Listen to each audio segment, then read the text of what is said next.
Evening, folks. Again, I'm in the park in the evening in London. It's a beautiful, glorious day today.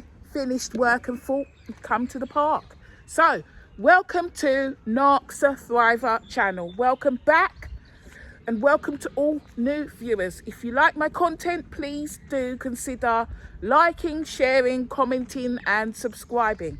So today, I'd like to talk about shame. Shame is the lowest emotion on the Hawking scale of consciousness. And if you grew up, if you were raised in a household where your early caregivers were narcissists, then you know about shame. The shame that they projected onto you from themselves, because every day they wake up in shame. The shame that they made you feel if you didn't perform and do what they wanted you to do, whether it was saying the right things, getting the right results, achieving the right things that they want you to achieve, then they would make you feel ashamed. It could also be ashamed for how you look. If they think you're too fat, or they think you're too thin, or they think that there's something about you that isn't to their liking. I can hear people screaming over there, so I'm going to turn around. Then they will instill shame into you. And I think for me, the shame started with my mother. My mother basically instilled shame into me. Anytime I didn't perform the way she expected me to perform. If I didn't get into a school, or I didn't achieve a grade, or I didn't act or say the things she wanted me to say, then I wasn't good enough. I can do better. I have failed, And when you're made to feel as though there's always a bar for you to attain, and the bar, you don't even know where the bar is. The bar is just this invisible bar that you have to attain at all times, okay? And if you don't attain that level of achievement to the bar that they've set for you, then you are not good enough, and you should be ashamed of yourself. How many of you were told you should be ashamed of yourself? How many of you were told that you should be ashamed of yourself? Those are words that ring in my ears that I will never forget. And the thing is, those words and those feelings that you had when you were young, they carry through. So that basically your inner critic just tells you you're not good enough, because your early caregivers or partners that you were with early on, and it could be even teachers at school as well. I do remember teachers at school shaming me for various things. Then you've got bullies as well at school. I had bullies, and they shame you too. And then you've got your parents that shame you, and you take all of this in, and you come away feeling as though you're not good enough.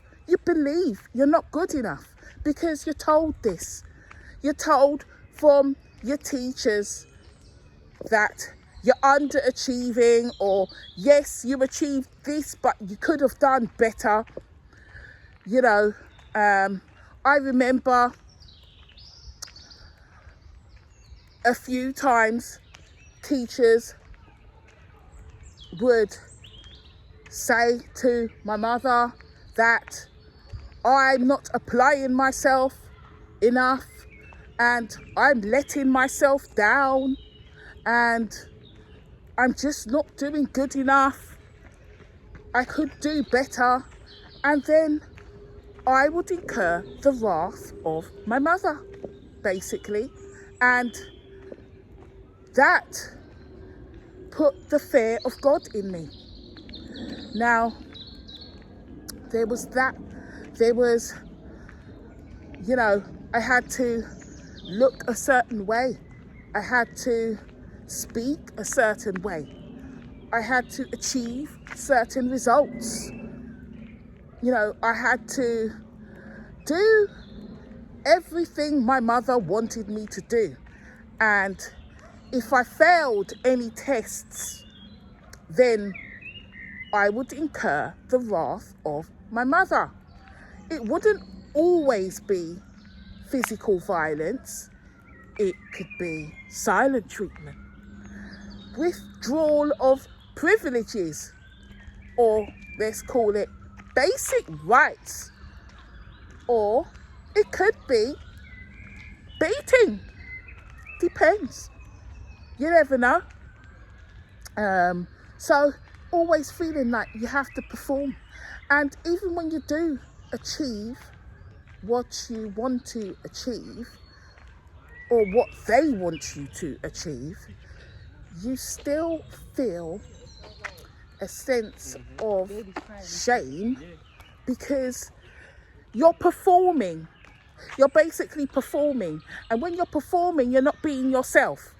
And if you're not being yourself and you're constantly performing, then you begin to believe that you are not good enough. Your normal, natural self is not good enough. Your true self is not good enough because you're always being held to a standard that means you can't be yourself.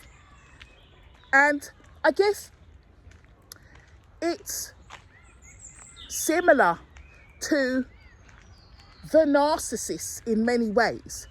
You know, they say we grew up in the same parental household, right?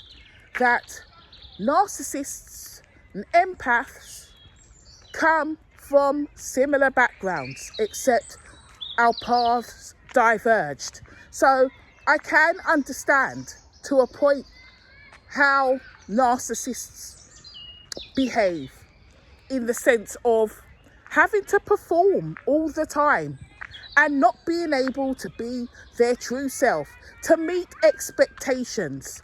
And perhaps they had to do that as well. And they never stopped. They just carried it through to adulthood. It's just continued. And that's basically how I felt my childhood was. And I'm sure many of you felt that way as well. That you had to perform. You felt obligated to perform. Fear, obligation, guilt, and shame. Okay? Obligation to meet your parents' expectations, what they set for you. And guilt if you didn't meet those expectations. Most of the time, to survive, you likely would have met their expectations. At least 95% of the time, because if you didn't, then fear would come in. You wouldn't know how they would treat you. You wouldn't know. They may give you the silent treatment. They may chastise you and tell you you should be ashamed of yourself. You're not good enough. You could do better. You're bringing shame on the family. You heard that before? You're bringing shame on the family. You're meant to represent us. You're bringing shame on the family. I'm ashamed of you. You could do better. Is that all you could do? I've invested so much into you. The sacrifices I've made. And this is how you behave. This is what you do. You must have heard that, yeah? You must have heard that. I'm sure many of you heard those words. And you feel, when you hear those words, you feel guilt. You feel guilt. Guilt that you couldn't achieve the expectations that were set for you.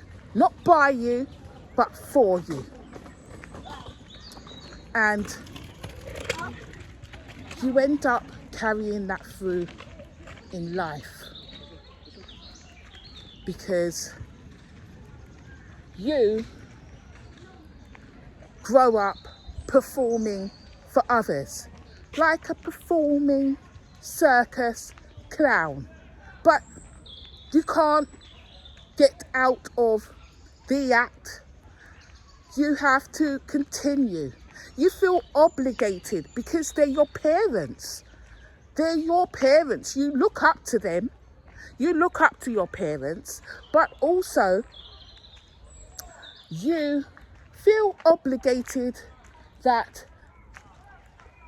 you should perform as per their expectations and even be able to anticipate their expectations. And of course, they're your role models because you look up to them. You look up to your mother. You look up to your father. Of course, you look up to them. If you don't look up to them, who at a young age would you be looking up to? So you have that. And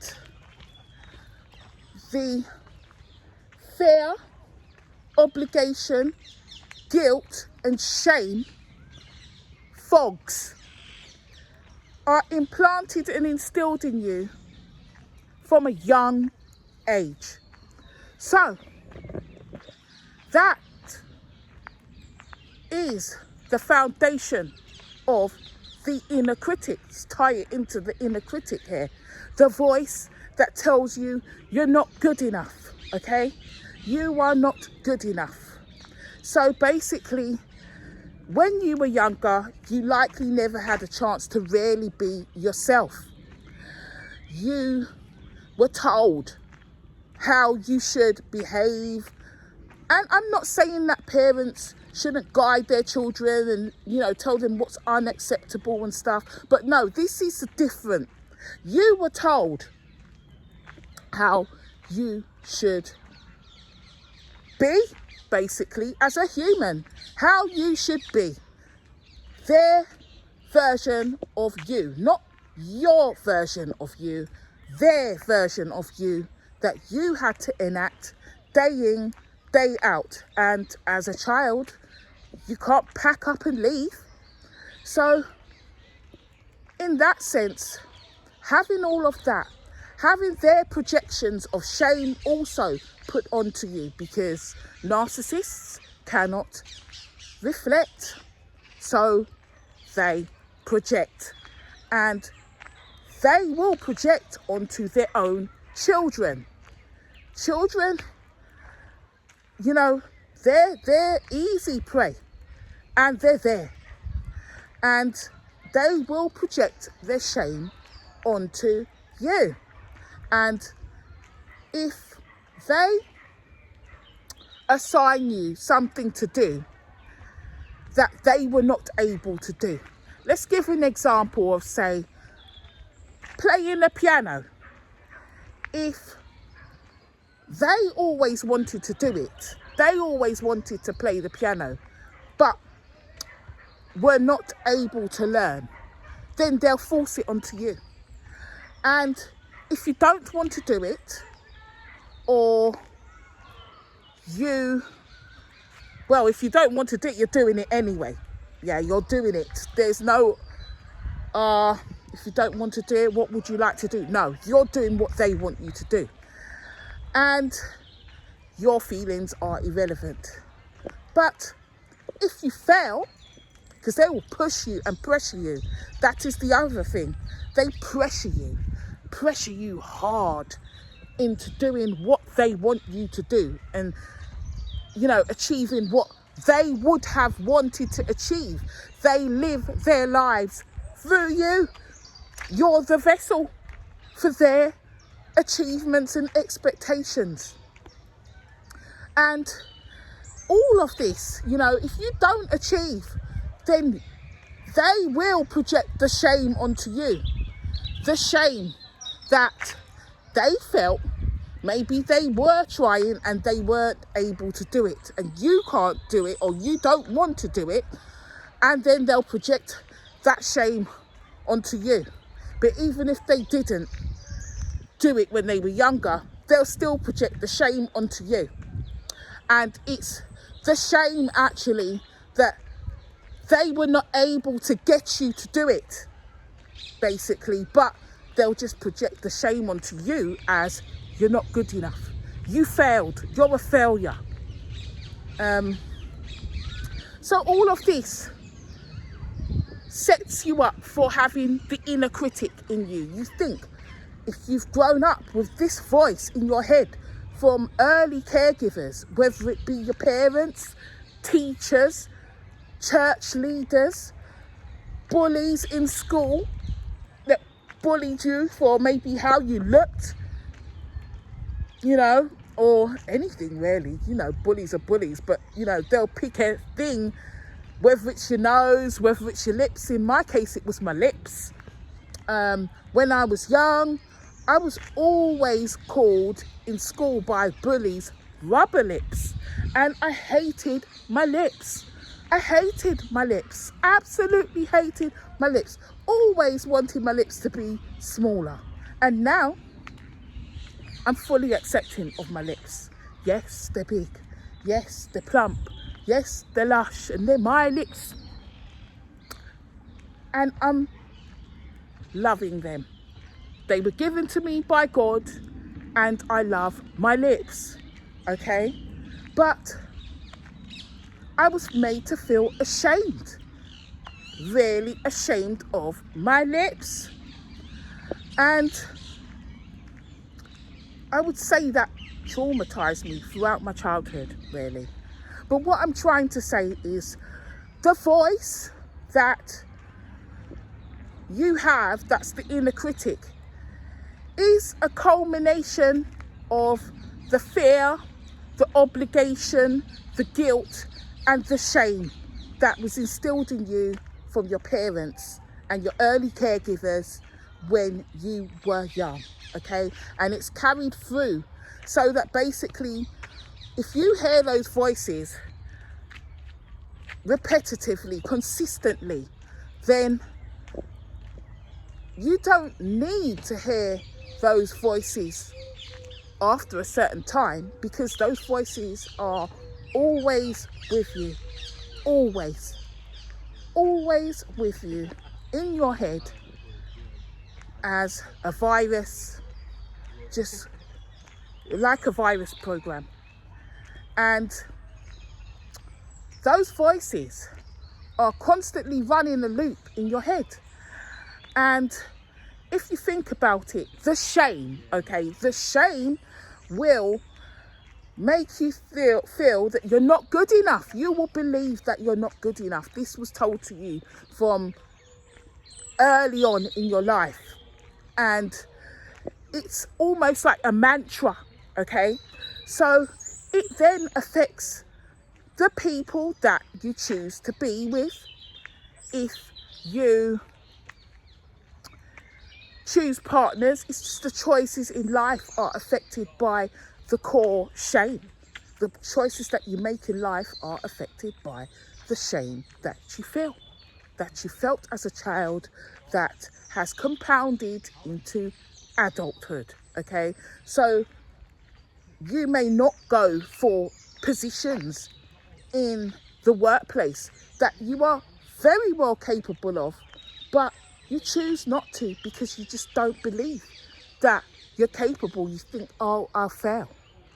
I will fail, or this person's better than me. Someone else is better than you. And therefore, you just seem to say, okay, I'll be content with my lot, or you just don't achieve as much as you could. You know, you don't reach your potential. You stay in that safe zone, basically, and don't challenge yourself because you feel fundamentally that you're not good enough. Then you may also have a narcissistic boss. And if you have those sorts of bosses, and I've had a few of them, nightmares, I tell you, you don't necessarily feel confident enough to stand up for yourself. For years, this was a problem for me. On 2 separate occasions, 2 different employers where I had just, they were like the devil incarnate, both bosses. I ended up taking sick leave, stress. My blood pressure went through the roof, had insomnia, panicking, stressed, and had to take time off from those jobs on sick leave due to stress. And that is because I was not confident at the time to stand up to those people. And when they chastise you and tell you, even though you're performing and you may be doing better than your colleagues, they choose to pick on you, single you out, and then chastise you and belittle you. And then there it goes, the voice of shame. It is a different tone coming from a different face, but it's the same voice of shame. And you will freeze. You may freeze or fall, or flight or fight. Usually not fight, usually freeze or fall until you can't take it anymore, till you're almost broken, and then you'll flight. You'll be off. Now, the thing is,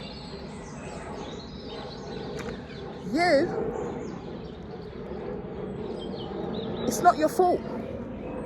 These voices, you've had to deal with these voices from young, but you don't realise.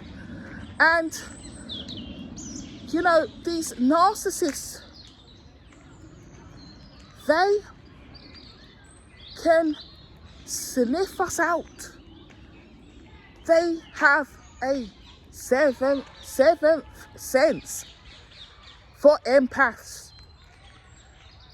For light workers, for chosen ones, for star seeds, your empathy, they sniff it, they sense it out.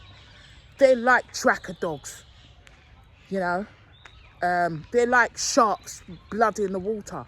So if they're in a position of authority, which is the situation with parents, teachers, bosses, then they will often adopt passive aggressive techniques or outright aggressive techniques, but use their position of authority to belittle you and cast shame on you and project their own insecurities onto you. And maybe you absorbed this. You absorbed all of this, you know. So this shame that you absorbed from early, as you grow older and you choose partners, then you may choose partners that you know are no good for you. They're no good. You know that they're not going to make long-term material, but you just feel that you're not good enough. And it's not necessarily a case of you're just choosing the dregs that no one else wants. No, you may desire partners that are no good because they emulate your early caregivers. You know, the narcopath, when I think about the narcopath, who does he remind me of? My mother. He reminds me of my mother, my late mother, basically. He reminded me of her. When I think about it, I thought about it. Does he remind me of my mother, the communal, spiritual narcissist, covert narcissist, or did he remind me of my father, the narcissistic psychopath? I think my mother, even though the narcopath wasn't religious, it just reminded me of my mother and the way that he was, his behavior, and it felt familiar.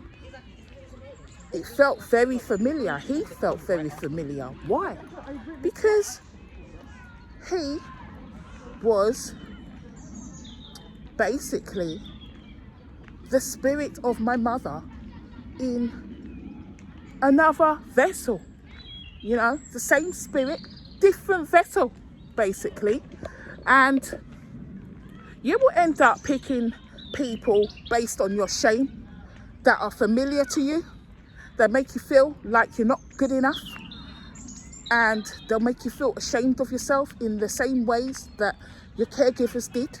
You won't even realise this because you're an adult and there's a lot of things that you suppress subconsciously. And it will also make you stay longer. The shame will make you stay longer in relationships that you should let go of. And that shame is there telling you that you have failed. If you can't make this relationship work, then you failed. You're a failure. And you don't want to fail because you remember how it felt when you failed your parents. When you failed your parents, or a particular parent, and the way that they made you feel. That feeling, you don't remember the voices of your parents, but you remember the feeling. You know when they say people don't remember what you say, they remember how you make them feel. There you go. Bingo. That's there. That right there. You don't remember the early words necessarily of your parents, all the words that they said to you to make you feel away and make you feel ashamed of yourself and make you feel core shame, but you do remember the feeling. You remember how you felt, and you will try your best to never feel that way again, you know. So you might be with someone that you thought, oh, you know what, I actually really do like this person, and you desire them, you want to be with them, you get on with them, and you think it's all going swimmingly well, and then you find out that the person that you thought you could build a life with is just not right for you. But you don't want to fail. You don't want to give up the relationship. So you hope and you try to fix what is unfixable. And you stay when you shouldn't. And the shame will have you staying in unsuitable relationships, and also not leaving when you should, not accepting behavior. You accept behavior that you shouldn't and hope that they will change. And basically what it boils down to is you want to be successful. You want to have success. You do not want to fail, because you know how you felt when you failed. And you know if you fail, you're going to hear that voice. You're not good enough. You see, you couldn't even make this work. You couldn't even make this relationship work. How many relationships have you had? You know, you're not even married yet. Or you're married and you couldn't even make it work. You know, you just don't seem to be able to get it right. You know, and if you let this fail, then you might end up being alone. And if you're alone, then it's your fault, because there's something wrong with you. And even if there's something wrong with the people that you've chosen, then ultimately it's not so much them, it's you. It's you, because you chose them. You chose them, and you decided to be with them. So, and you can't even make the choices that you chose to work out. That is how you feel. That is how you feel. So you end up staying. You end up staying. You feel, made a mess of this. I can't seem to choose the right partners. They always seem to be treating me bad.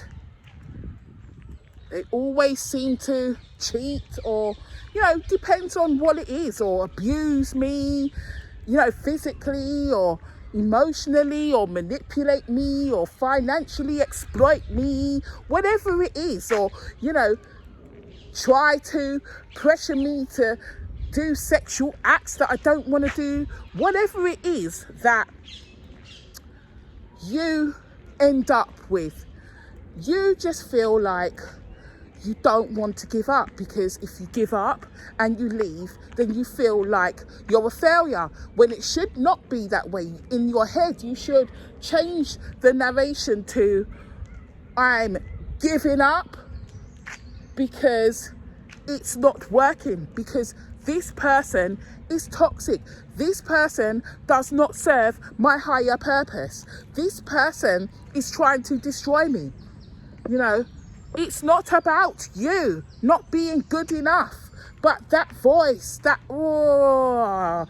voice from your parents, your early caregivers, telling you you're not good enough. Now you're scared. You have fear. You have fear that if you leave, then basically you will be alone. You fear that you are broken and unfixable, that you're the one that's broken, that you're the one that's flawed, that you're the one that's unfixable, that you will end up alone by yourself, that you are unlovable. Yeah, you have those fears, and so you accept less than you deserve, because you accepted it when you were young, and it's what you know. Okay, and you will also dim your light as well for others, because you fear that if you are yourself, then people will leave, because they'll be threatened by you, by your true self. So you dim yourself and you become agreeable and amenable to what you shouldn't. You know, you have the obligation. You can't leave that person. You can't quit. You think to yourself, how would I feel if someone quit on me? Not realizing that, well, you're not that person. that you're leaving, that you need to leave, okay? Have the obligation, especially if, you know, you've got other commitments with them as well, be it kids, house, whatever, you're helping them, you know, supporting them. And then, you know, you look at you empathise and justify their behaviour by, oh, well, they had a rough childhood and they had it hard and, you know, no one loved them. And you also feel like, you know, you feel obligated to love the crap out of them, literally. Love the crap that they have inside, that toxicity. You feel that your love can heal that. Well, no, darling, it can't. Okay, it can't. It never will. And basically, you have an obligation. You just feel like you're obliged in the same way that you were obliged to perform for your early caregivers and to meet their expectations and not leave. You feel like you're abandoning the person that you're with. You feel like, oh, I'm abandoning them. I'm a bad person if I leave. You know, I need to stick it out and make it work and succeed, make this work, you know, not realising that the person that you're with don't give a damn about making it work. The harder you try, the harder they go towards trying to break you down and destroy you. You know, you got the guilt of if you leave, then you failed. You failed them and you failed yourself. And that feeling of guilt, that feeling of feeling really bad, worrying about the other person and the impact on their lives because you chose yourself. The guilt, you know, the guilt from that, you can just feel so bad. Like, you know, you're not thinking about yourself. You're not used to putting yourself as number one. You're not used to making yourself a priority. And if you ever have, you've been told you're selfish because you made yourself a priority. Your well-being a priority. We're not talking about your well-being a priority at the expense of standing on someone's neck. No, talking about looking out for yourself, boundaries, looking out for yourself. You've been told you're selfish, okay? And then on top of it, you've got that, and then you've got the shame. The shame is the worst. The shame is worse than guilt. The shame, you know, oh, it didn't work. Every person that, you know, you've chosen as a partner in life, it's not worked out. Be it 1 year or 10-year relationship, it's not worked out. You feel shame, core shame, that you weren't able to make things work. You know, if you're not married by a certain age, you feel shame. If you haven't achieved certain things by a certain age, you feel shame. If you're a single parent, you feel shame. You know, you just feel like, even if that person is a bad person that you're with, this toxic person, you feel shame because you think, well, they couldn't even love me. They're bad. Like, they are a terrible person, human, yeah. If you can even call them that, okay? Demons in human skin, they're terrible, you know, yet they couldn't even love me. They couldn't even love me. And I think another thing is we will pick the people that are no good, yeah. And because we have a sense of shame about ourselves, people that are toxic, that don't have our best interests at heart, are manipulative, exploitative, yeah. And then when they don't love us, then we feel even more shame, rather than thinking, oh, you know, I am picking the wrong people. There's a pattern here that I need to look at, or I'm attracting the wrong people. and I just need to change the type of person or analyze who I choose to be with more carefully. No, we just turn it inward on ourselves and attack ourselves and say, well, if that person couldn't love me, I'm unlovable. Because secretly you know in yourself that that person that you chose, so for me, that narcopath I chose, to be with, I knew, really my intuition knew he wasn't suitable. My intuition told me in the beginning. And I had a desire and I wanted to override that intuition, okay? Physical desire, and also I thought, well, you know, we get on so well and he feels so familiar and I feel safe. Well, that was not safety. That was familiarity for the narcissistic dynamic that I'd grown up in, okay? But I remember my intuition telling me, go, leave it alone, okay? But I didn't want to, because I felt like I was just being too harsh. So, and there were red flags early on that I overrode. And that is what we do, because we don't think we're good enough. So we override the red flags. We go for people that are the scum of the earth. And then we blame ourselves when the scum of the earth treats us like we're nothing. Yeah? Rather than acknowledging that they're the scum of the earth. So this is it, basically. This is what I wanted to talk about. Shame. And it's a hard one to overcome, but you can overcome it. And you have to raise your vibration. Because if you stay in shame, then guilt, fear, then you stay in a low vibrational mode and you will attract low vibrational people. Fear, shame, guilt, these feelings and emotions, they are in victim abuser consciousness, okay? So those emotions and that level of consciousness means that you're going to attract abusers, narcissists, borderline personality disorder,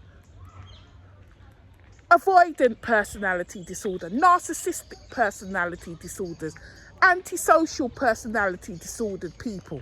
You're going to attract the abusers, because having that core shame means that you're vibrating in a low level of consciousness, and the partners that you will attract are abusers, and if they're abusers, then you have to be the victim. It's as simple as that, okay?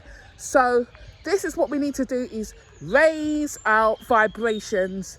And again, the shame, the core shame, I know it, my friends, I know it. You have to work through it, and you have to challenge it. You have to challenge it and know that, again, that shame isn't yours to carry. That shame, that burden, release it, my friends. It's not yours. It was never your burden to carry. So release it. Release it. Be free. And it will take time, but you can do it.